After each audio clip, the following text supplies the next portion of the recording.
cara cerdas mencegah penyebaran hoax di media sosial. Presentasi oleh Michael Hari Sondang Purba. SMK Strada 2, Taman Sari, Jakarta Barat.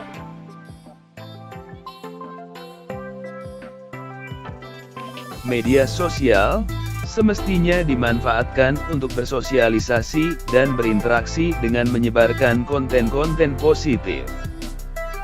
Sayangnya, beberapa pihak memanfaatkannya untuk menyebarkan informasi yang mengandung konten negatif.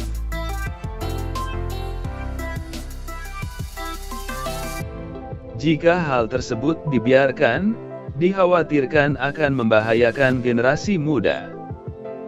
Menyadari hal tersebut, sudah banyak kelompok yang secara proaktif mengajak masyarakat agar lebih cerdas menggunakan media sosial. Pemerintah juga terus berupaya untuk mengurangi penyebaran hoax atau berita palsu dengan cara menyusun undang-undang yang di dalamnya mengatur sanksi bagi pengguna internet yang turut menyebarkan konten negatif.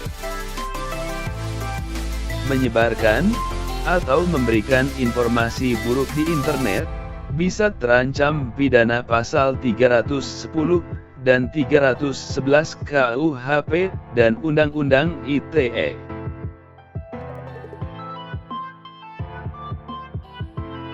Lalu, bagaimana meminimalisir berita hoax yang bertebaran saat ini? Muda-mudi digital, janganlah mudah percaya dengan informasi yang berseliweran. Cek dulu kebenarannya. Selain itu, tidak membaca sesuatu, artikel atau berita, hanya sepotong-sepotong. Cek dulu informasi yang ingin disebarkan, apa dapat merugikan orang lain, jangan sampai bersinggungan dengan hukum. Tindakan sederhana apa yang bisa kita lakukan agar tidak ikutan menyebarkan hoax?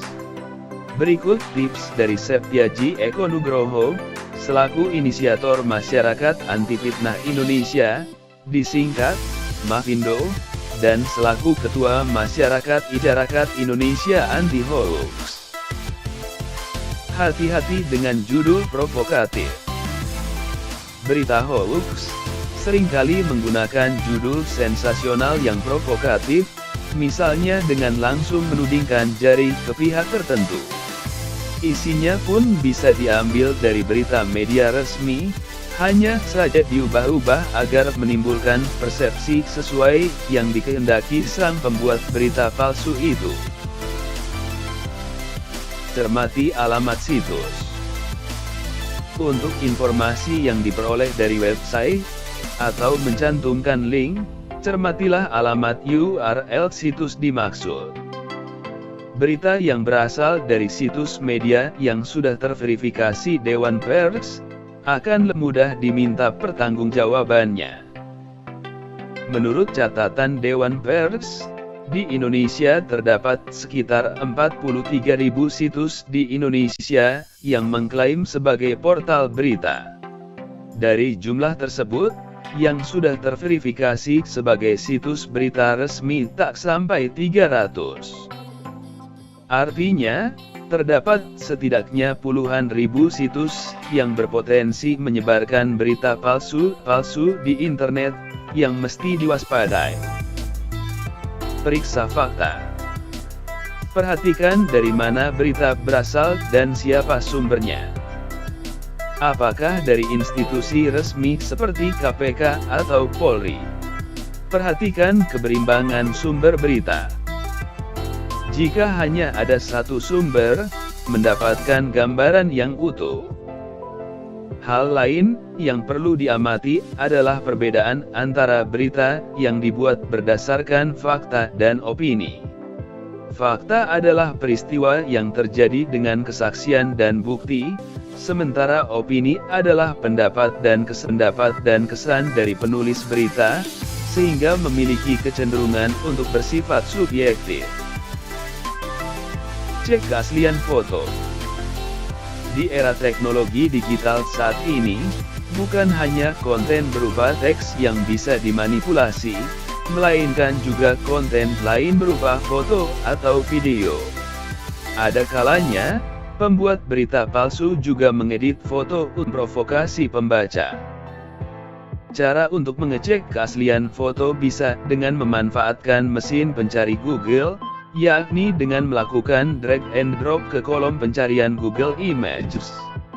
Hasil pencarian akan menyajikan gambar-gambar serupa yang terdapat di internet, sehingga bisa dibandingkan. Ikut dalam grup diskusi anti-hoax.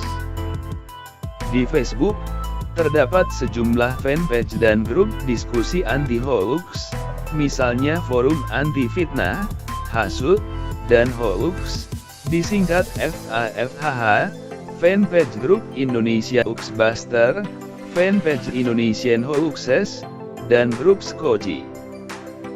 Di grup-grup diskusi ini, warganet bisa ikut bertanya, apakah suatu informasi merupakan hoax atau bukan, sekaligus melihat klarifikasi yang sudah diberikan oleh orang lain. Semua anggota bisa ikut berkontribusi, sehingga grup berfungsi layaknya crowdsourcing, yang memanfaatkan tenaga banyak orang. Masih kurang jelas? Tips dari The Washington Post berikut ini, bisa juga dijadikan sebagai pelajaran. Jangan cuma judulnya. Banyak orang, sebenarnya tidak membaca konten yang mereka bagikan. Mereka hanya membaca judulnya. Untuk mencegah Anda sendiri menjadi penyebar hoax, hilangkanlah kebiasaan membagikan konten tanpa membaca isinya secara menyeluruh. Sumber berita. Orang sering tidak mempertimbangkan legitimasi sumber berita. Situs berita hoax bisa muncul tiap saat, tetapi kita sebenarnya bisa menghindari jebakannya dengan bersikap lebih hati-hati melihat sebuah situs. Sikap hati ini juga berlaku bagi narasumber yang mereka kutip, minimal dengan mencari referensi lanjutan di Google, atau situs lain yang sudah terpercaya. Orang cenderung mudah terkena bias konfirmasi. Orang punya kecenderungan untuk menyukai konten yang memperkuat kepercayaan, atau ideologi diri, atau kelompoknya. Hal ini membuat kita rentan membagikan konten yang sesuai dengan pandangan kita, sekalipun konten tersebut hoax. Jika Anda membaca berita yang betul-betul secara sempurna mengukuhkan keyakinan Anda harus lebih berhati-hati, dan tidak buru-buru memencet tombol share. Orang mengukur legitimasi konten dari berita terkait. Sebuah berita belum tentu bukan hoax, hanya karena Anda melihat konten terkait di media sosial. Jangan buru-buru menyimpulkan lalu ikut membagikannya. Kadang-kadang, hoax memang diolah dari berita media terpercaya, hanya saja isinya sudah dipelintir. Makin sering orang melihat sebuah konten, makin mudah mereka mempercayainya. Hanya karena banyak teman-teman Anda share berita tertentu, bukan berarti berita tersebut pasti benar. Alih-alih langsung mempercayai dan membagikannya, Anda bisa mencegah ikut ramai-ramai termakan hoax dengan melakukan pengecekan lebih lanjut. Mari, mulai sekarang, jangan mudah terjebak hoax.